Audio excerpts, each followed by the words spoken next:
But the next thing for us to do is to actually give the ordered pair of each point. And when we talk about ordered pairs, the first number of an ordered pair is labeled the x, and the second is labeled y.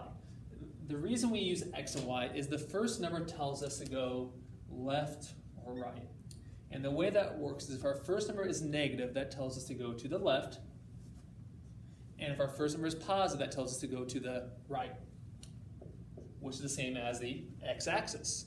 The second number, or y, tells us up or down. If it's positive, I go up. If it's negative, I go down. I always go left or right first. I never go up and down first. So I always, if I want to go touch the TV over there, if you can imagine it, I would walk left first and then jump up and touch it. I'd walk left, then go up. I could not jump up first and then fly over there to get to it. Impossible. If I dropped a marker over there and I wanted to go get the marker, how would I go get it? I'd walk out of there and then bend down to pick it up. I'd go left first, then down.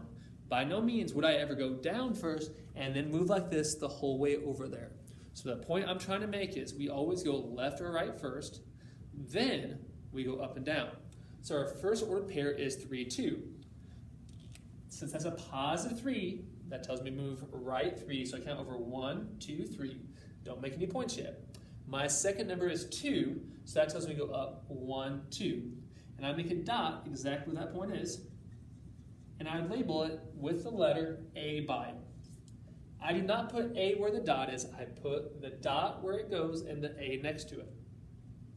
B is my next point. It is -1, positive 5. So I would go left. Would be time for lunch right now. I would go left 1 and up 5. I go left because it's negative. I go up because it's positive. I always move left or right first, then I move up and down. That's my point B. C is -4, -3. So I would go left 4, down 3. I go left because it's negative. I go down because it's negative. -4, -3.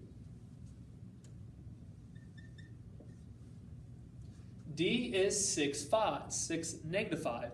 My first number is positive. My first number always tells me left or right. Okay, it's my horizontal axis. So I'm gonna go right 6. My second number is -5. My second number tells me up or down, so I'm gonna go down 5. So over 6, down 5. There's my point D. E is located at 0, 0. And if you think back to the first video, and I think the second slide, 0, 0 is always where our origin is located at. So it's where our x-axis and our y-axis intersect. So that's point E. My help origin starts with an O, and both these numbers look like an O. F is 3, 0. Okay, it's the tricky one. The first number always tells us move left or right. So I started my origin. I always start my origin. I'm going to count over 1, 2, 3. Since my second number is 0, I do not go up any, I do not go down any. That is where I end. So point F is right here.